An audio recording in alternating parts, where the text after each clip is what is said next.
धर्मी की आशीष, धर्मी की बरकत और धर्मी का जीवन बहुत विशेष होता है। ये साधारण जीवन नहीं होता है।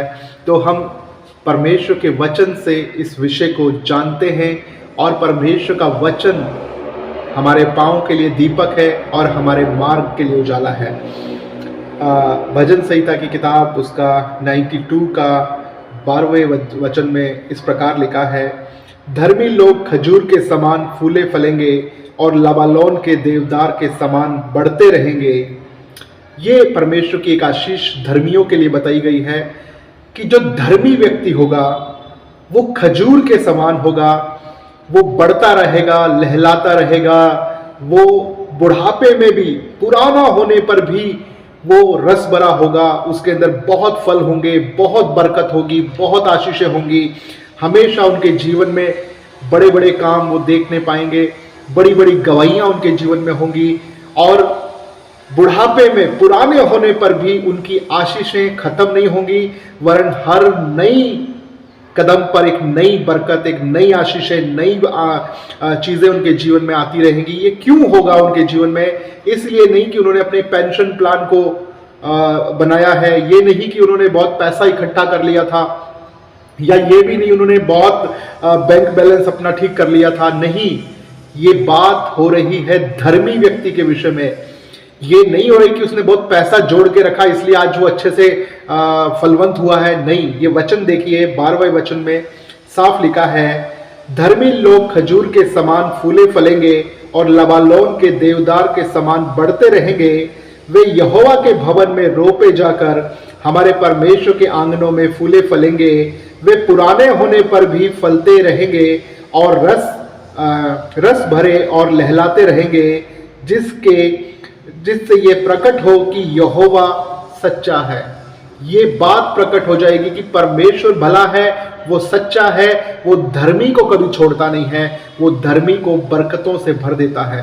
तो हमारा सारा ध्यान जो है आज पैसे कमाने के लिए, या हमारा सारा ध्यान जो है वो कैसे अपना जीवन को सेफ करने के विषय में, प्रॉपर्टीज जोड़ने के विषय में चल जाता है। लेकिन वचन, पवित्र शास्त्र का वचन हमें बताता है हमारा ध्यान हमारी धार्मिकता की तरफ होना चाहिए कि हम मसीह में और धर्मी कैसे बने। ये बड़ा मुश्किल काम है कि धर्मी बनना, लेकिन बाइबल इसका भी एक बहुत सिंपल और साधारण सा असरदार वचन हम देखते हैं। ये धर्मी भी हमें अपने कर्मों से बनने की आवश्यकता नहीं है। हमने यीशु मसीह पर विश्वास किया, यही हमारे लिए धार्मिकता है।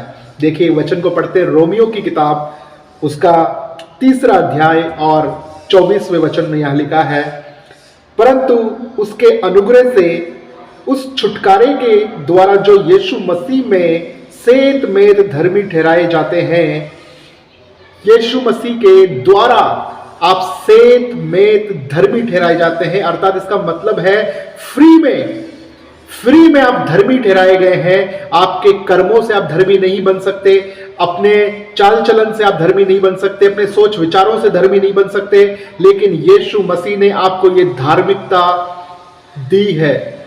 ये परमेश्वर की धार्मिकता है जो धार्मिकता आपको दी गई है। इस धार्मिकता में हमें बने रहने की आवश्यकता है। इस धार्मिकता में जो वचन के साथ कहती है वो हमें चलने की जरूरत है। हमें धर्मी बनने के लिए कुछ करने की जरूरत नहीं है।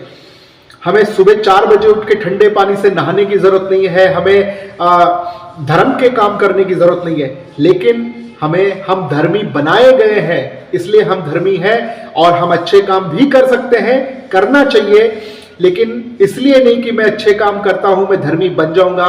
मैं ऑलरेडी धर्मी हूं इसलिए मैं अच्छे काम करता हूं, धर्मी बनने के लिए नहीं, लेकिन धर्मी हूं इसलिए मैं अच्छे काम भी करता हूं। और वचन में लिखा है कि जो धर्मी है वो खजूर के समान लहलाते रहेंगे। तो अपने जीवन की टेंशन, अपने फ्यूचर की टेंशन करना बंद कर दीजिए, वचन पे विश्वास करना शुरू कीजिए, वचन पे चलना शुरू कीजिए और ये याद रखिए कि आप धर्मी बनाए गए हैं।